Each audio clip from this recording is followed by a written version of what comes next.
Welcome back to the first ever draft preview. We practiced this last week and we didn't like it, so we're starting over. Welcome to our station, RiverCity-Media and Reckless Speculation. Brandon Jane, are you ready to talk about quarterbacks, Brandon? I am. Let's do it. Robbie Davis and his nice softball shirt. Man, I love that shirt. Is that a team shirt or something? Yeah, man. Sponsorship. All right. For Davis, Kessler, and Davis, are you ready to talk about quarterbacks? I'm ready. Raj Mehta, even though it's not quarterback draft class, we're going to give you the first question about quarterback. Oh, 3 great. years, $130 million. A lot of money for Derek Carr. Yeah, and I was not thrilled, but one thing that Carr did say is he restructured intentionally. Now, let's let it be known that is the guy worth $50 million a year? Hell no. But can you win a Super Bowl with him this day and age? I believe so. But I'm more of the garbage camp. But he did say that he was restructuring in order to sign, more help. I think the reference was even defensively, which if you've seen their offensive line, especially the right side of the line, I mean, yeah, that's exactly what he should have done. We'll see. It's TBD, to be determined. The jury's still out. I don't know how many other poor analogies I can use. But do you think that the Raiders need to take a backup quarterback in the draft? No, I mean, if Carr gets hurt, doesn't matter who it is. I mean, I'm sorry that the Falcons have Mariota, but he was pretty terrible when he spelled him. They have so many other holes, and their first pick is in the third round, I believe, that if you're going to get a quarterback, in my opinion, you take a 6th-round flyer and pray for rain like the Patriots did. But they have so many other holes, and you can get quality trench guys on both sides of the line in the 3rd, 4th, 5th, 6th round. So I both agree and disagree with Raj. I agree that the Raiders – no, wait, hold on. I agree that Derek Carr is not worth that much money, but I love, if I'm a franchise, locking in my quarterback for money because these new TV deals are going to reset the market. And if you can lock in your quarterback and he's functional, highly functional, like you have a chance. Essentially, what you want with these new revenue deals is you want a veteran quarterback under a so-called rookie contract. No. And I think that's kind of what the Raiders did with Derek Carr. It absolutely was strategic, but practically speaking, if you're a Titans fan, would you rather have Carr than Tannehill? No, but you don't have Tannehill. And so you I know the Raiders. I mean, I think Carr kills me, but he's better than Tannehill. So No, they're the same guy. They're the same guy. And to be honest, I'm happy that he got his money. That's fine. I have no problem with the contract. I mean, give him $150 million, $200 million, whatever. My problem with the contract is the no trade clause. Like, you can't have a no trade clause when you haven't done anything. But it's cap strategic, and that was the trade-off. Yeah.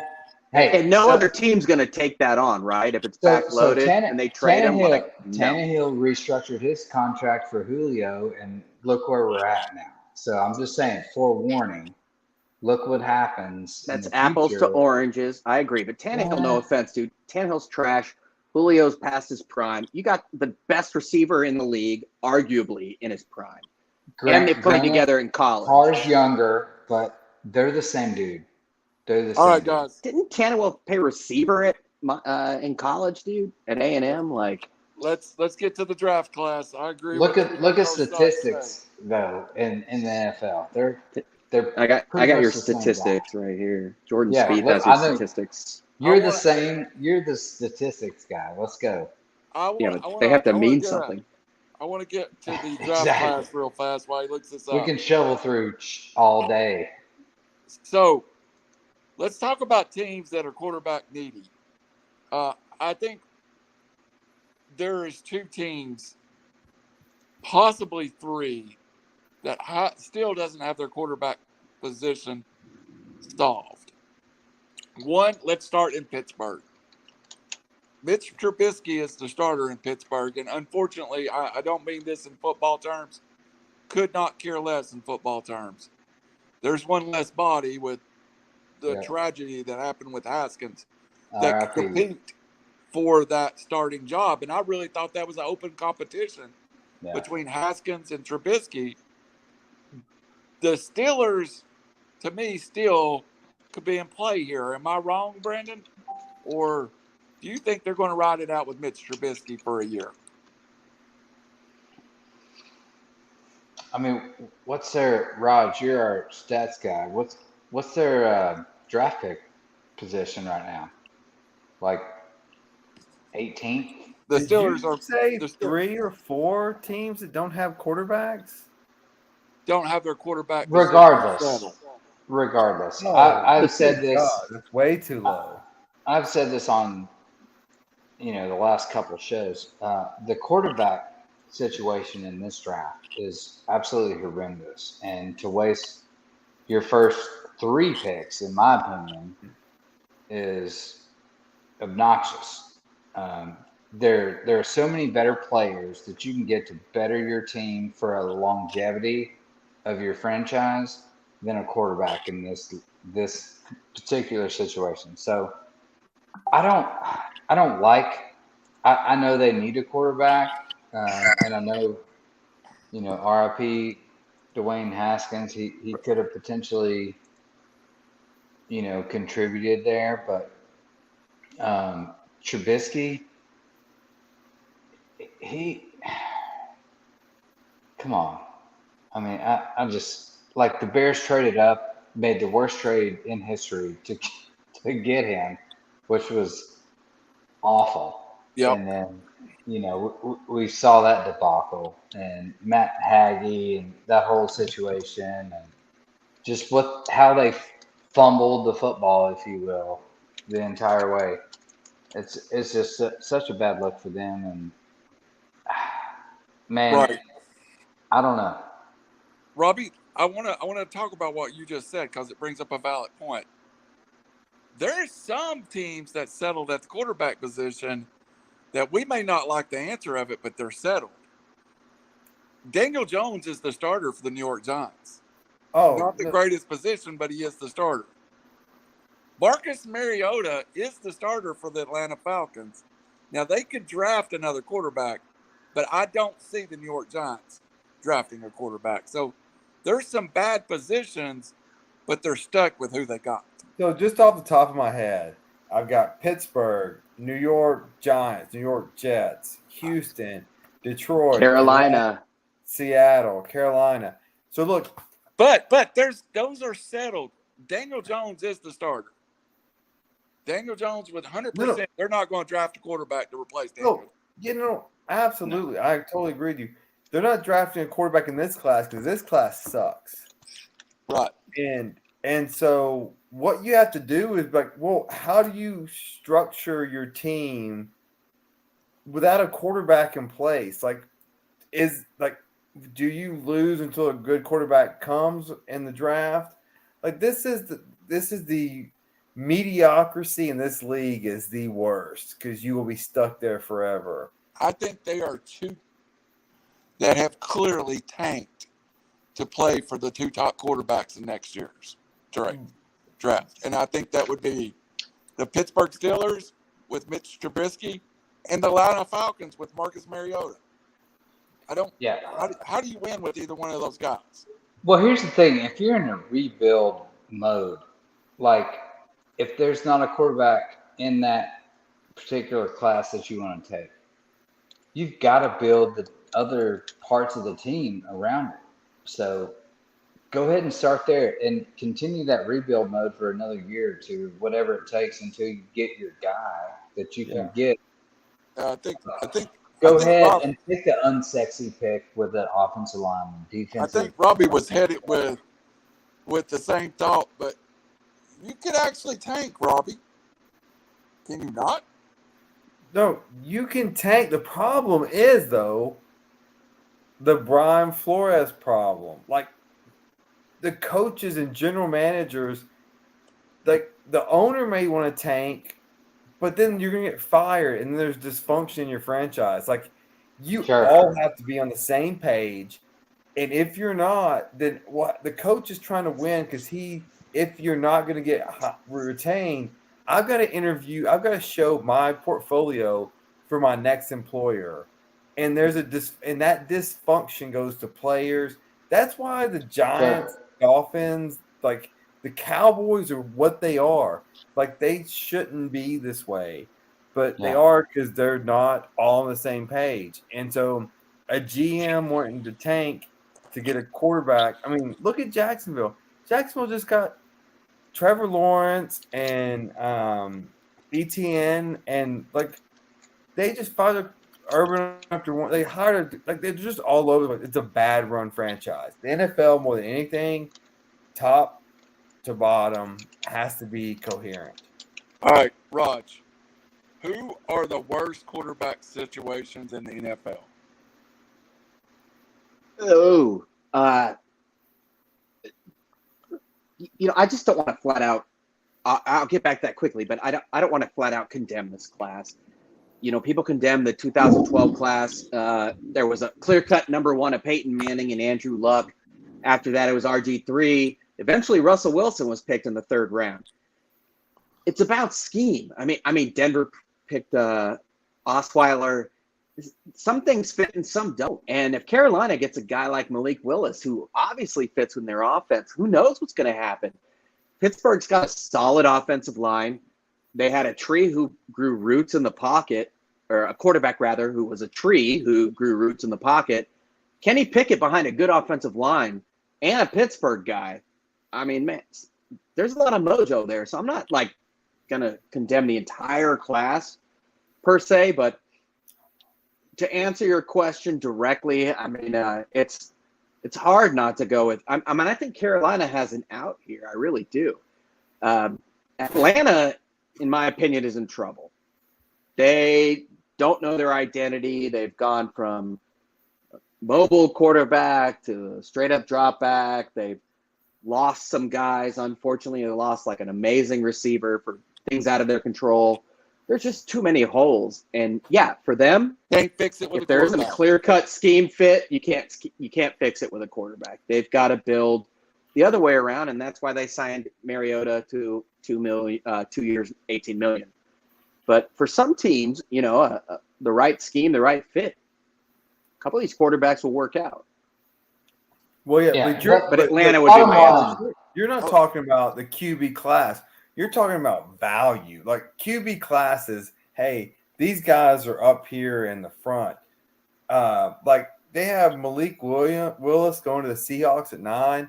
If you draft him in the top 10, he could go to Carolina at 6. You have failed the draft process. Because that's presuming. But you just contradicted yourself. No, I didn't. Value implies that you're getting what you need, and there's a value placed upon that. So a team in the top 10 that needs a good quarterback. But I yelled at the Raiders a few years ago because they didn't trade down for someone. People know they're not morons. It's not the movie Draft Day. People know that you're trying to trade down, and they're not going to do it. You have no leverage. So what's a team like Atlanta supposed to do? Is getting something. Or Carolina. What about cheap. Carolina that has a system? Getting a quarterback from Liberty in the top 10 is not cheap. That is called overpay. What if you only have value? What if you have a significant injury and you only have one hole to plug? So they don't. But no one will trade down with you. Oh, guys. Because nobody wants these people. That's the opposite of value. You have what no one wants. So last year's class was very trade down to the third round. Very, very, very, very hyped up, very over the top.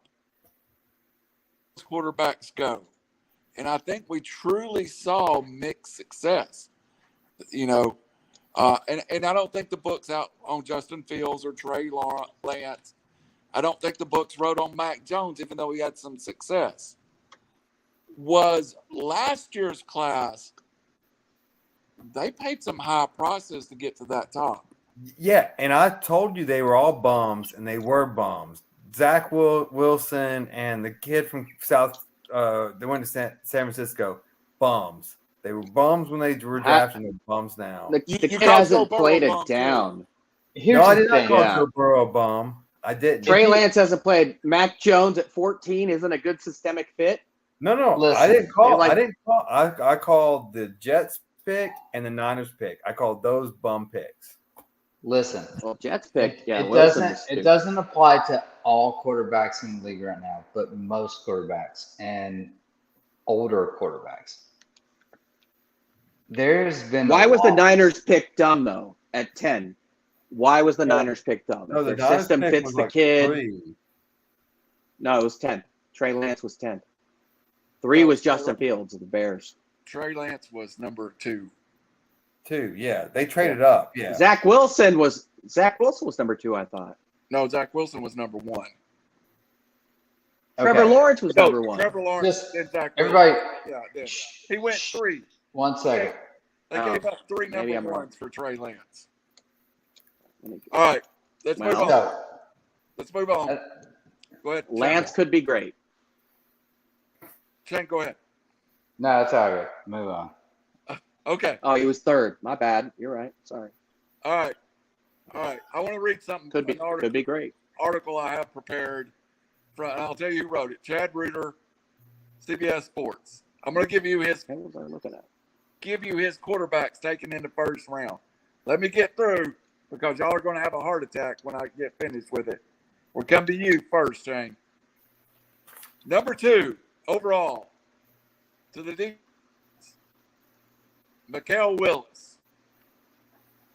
Number 3 on a trade from the Atlanta Falcons to the Texans, Kenny Pickett. The next quarterback comes off the board at number 6 with Matt Corral to the Carolina Panthers. The next quarterback comes off the board at number 12, Desmond Ridder, Pittsburgh Steelers. So right now, this guy Reed, and I think he's on. I think we're going to see this on draft.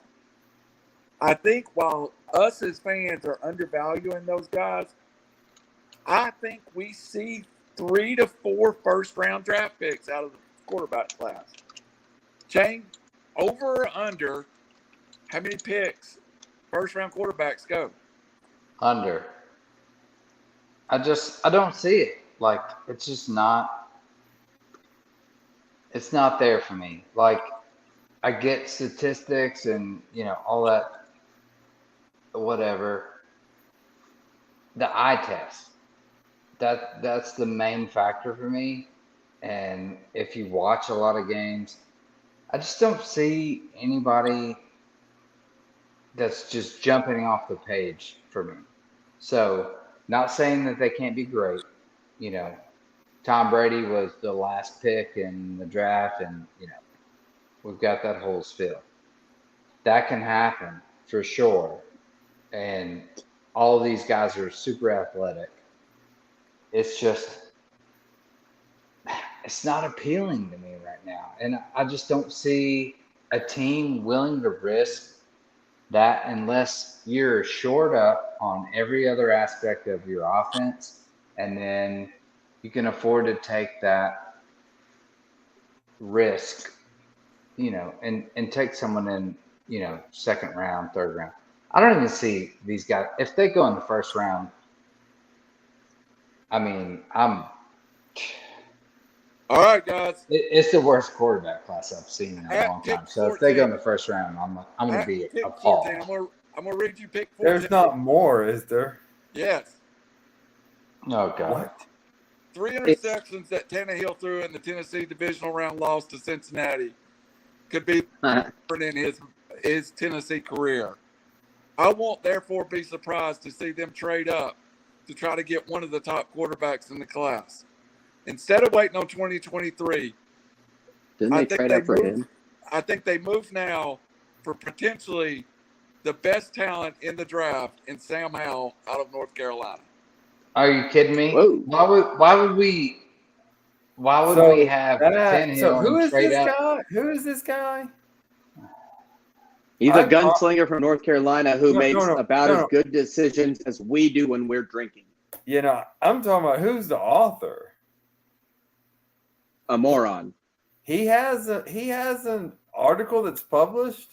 Hey, if Derek Carr's agent can be my agent, I'm all in. I promise you. For what?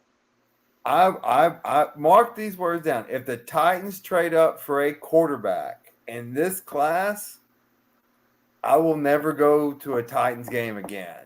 If they trade up for a quarterback in this class, J-Rob is done. Yeah. Mike Vrabel's done. Like Amy Adams. You can kiss that new stadium they want goodbye. Come on. Randall, here's the reality and the answer to your question. GMs and presidents are on a short leash. Unfortunately, quarterbacks are the most notorious, the quote best gamble, if you will, and the worst gamble for a GM or a staff. I mean, I think back to like 2011, Cam was overall number one, but then you had the Titans taking Locker, Christian Ponder, and someone else. They all went in the top like 10 or 11. People just select quarterbacks because they're desperate, and other teams know that, and you can't really trade down. So we have to ask ourselves, who really needs a quarterback who really could answer that question? And I agree, the answer is no one. No team, no player. Will it work out for somebody, one or two teams? Possibly, likely, probably. But yeah, I mean, people get desperate for obvious reasons. As Rob always says, it's a business, and it's what have you done for me lately? Why are we selecting quarterbacks when it's irrelevant to the rebuild? We don't care about the Titans, and your quarterback sucks too. No, I'm not speaking on Titans. I'm speaking on NFL personnel, period. Like, why do they feel the need to select a quarterback in the draft in the first 2 rounds to make them relevant? Social media. Desperation. I mean, you're going to lose your job if you're a GM and you don't win, and that's the best position to win. Mode, like, obviously, everyone knows a foundation is the strongest part of it, right? So I know it's not a sexy pick, but offensive line, defensive line, cornerbacks, linebackers. How often do rebuilds work? And then you have rookie contracts when you got to renew them. We're running out of time. Easier said than done. We're running out of time. You're not wrong. I'm just PO'd that. I want to finish up. This is a topic for I got people you. that I should agree. not even be in the conversation of a quarterback. The smart GM, then we might see trade down. Would we all agree? So here's my list. Everybody knows he's trying to, though. Bill Belichick's going to trade the hell out of this first round. Here is the list. I'm going to give you. Y'all pick one quarterback of these top one that you like. Find something good about it. Malik Willis, Kenny Pickett, Matt Corral, Sam Hall, Desmond Ryder, Carson Strong. Those are your top quarterback prospects. Is there one at a value that jumps off to you, Brandon Chain? Malik Willis, he's got a really high ceiling, I think. I think you're right. His floor is also really low, which is a little bit unnerving. That's the risk, but you're absolutely right. Yeah, to take that risk on him, first round, second round, unless you're in dire need, I wouldn't do it. I can see like a fourth. If you could get this guy in a 4th round pick, like he could be a game changer for your franchise with his high upside. To risk second, I don't see it. Sorry. All right, Robbie Davis. Anyone you love in this class? No one I love. If I had to pick one, and I would pick Pickett, and I'll tell you why.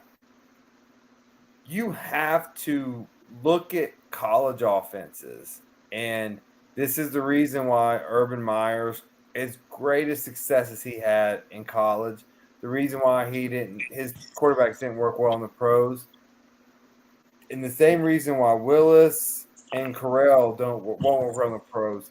They're from one read offenses where the coach calls the play and the coach says, "This is who's going to be open. This is who you throw to." That does not translate in the NFL because NFL will shut that down. You have to come from a complex offense. So whether it's Patrick Mahomes at Texas Tech, who wasn't the undefeated quarterback, but he could read defenses and use his talent. Anytime you have these zone read, one option looks, NFL shuts it down. So I would NFL is all about option routes. Yeah, so absolutely.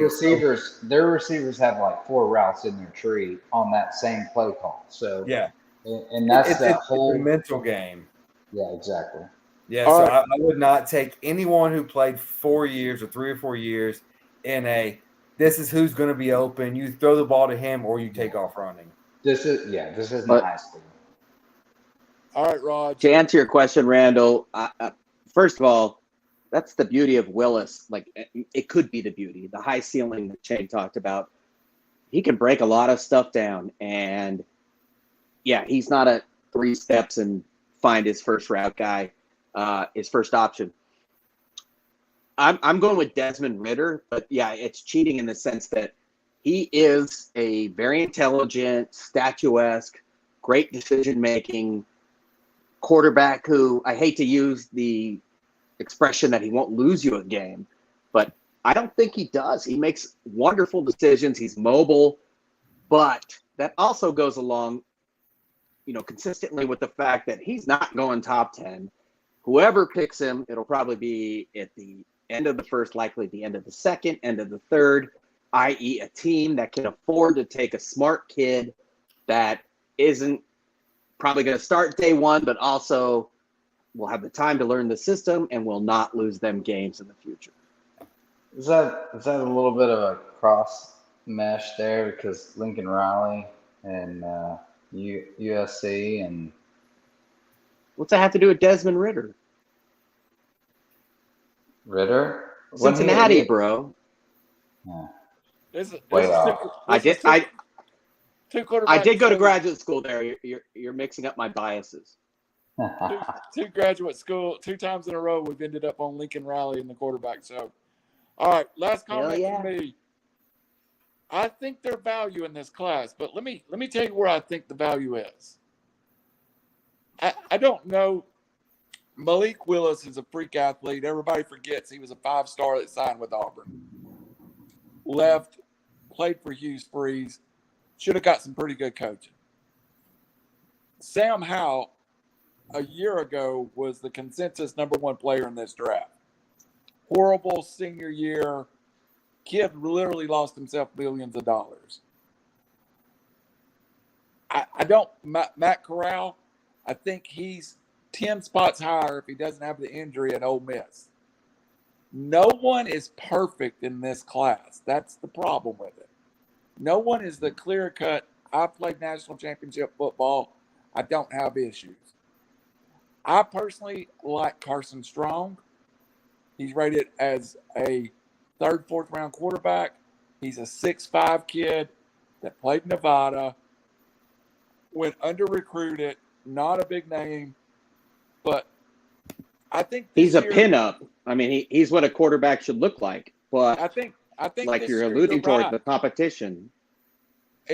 There's going to be quarterback out of this class. We just don't know who and when, and it's not as clear cut as last year. If I was the Jacksonville Jaguars, I would have sprinted to take Trevor Lawrence. There was nothing. He's a winner. He throws perfect. Been coached right. It just don't exist in this class. Respectfully, though, how many sure things have there been, like, over the last 10, 20, 30 years, right? Like, Sure things don't even work even out. Lawrence, the jury is out. Yeah. I mean, Still, he looks great and promising, but true. Yeah. But I can't even think of the last sure thing per se. Like, you look at a guy like Cam Andrew Newton. I was going to say Luck, but Luck Tiger is that making a prototypical cut drop in the back Masters. quarterback. Yeah. But we can't quite call mobile athletic quarterbacks a sure thing when they're taken at one, but we can call Luck and Manning and, well, we also called Ryan Leaf that back in the day. But the last sure it's just thing tough to call was anything a sure Deshaun thing. Is my Watson. point, especially at quarterback. Last sure thing was Deshaun Watson. That's but he was taking it third. My draft orders are messed up. He was? I thought he was third overall. He was third. Deshaun Watson got 230 guaranteed. That's the last sure thing. Who was picked first in Deshaun Watson's class? Guaranteed what? I think it was Myles Garrett. All of it. I think Myles Garrett was who? I think it was Myles Garrett. Oh, yeah. But anyway, I agree. Yeah, I believe he's right. For RiverCity-Media, this is the first of many struggle to get through NFL draft previews. Please like, please subscribe, please join us. Robbie Davis will have our final word out the door as he's trying to get my attention. If Watson was 12th, by the way, 12th. Oh, okay. Trubisky Here's the last surefire thing. Yeah. So we have 2 more shows, and then we go back to back for our draft special, which is going to be epic again this year, as it was last year. Am I coming to Chattanooga for that, or what? You should. I have to cancel. I have a kidney foundation thing that I've got to cancel. Sorry, kidney people, but don't cancel Don't cancel on kidney people. Hey, I've given enough money to kidney people. For Brandon Shane, Robbie Davis, Raj Mehta, this is reckless speculation, and we'll screw up your team's NFL draft. Stay with us all the way through the draft. Check us Wednesday live on This Week Review. For Randall, RiverCity-Media, and all the guys,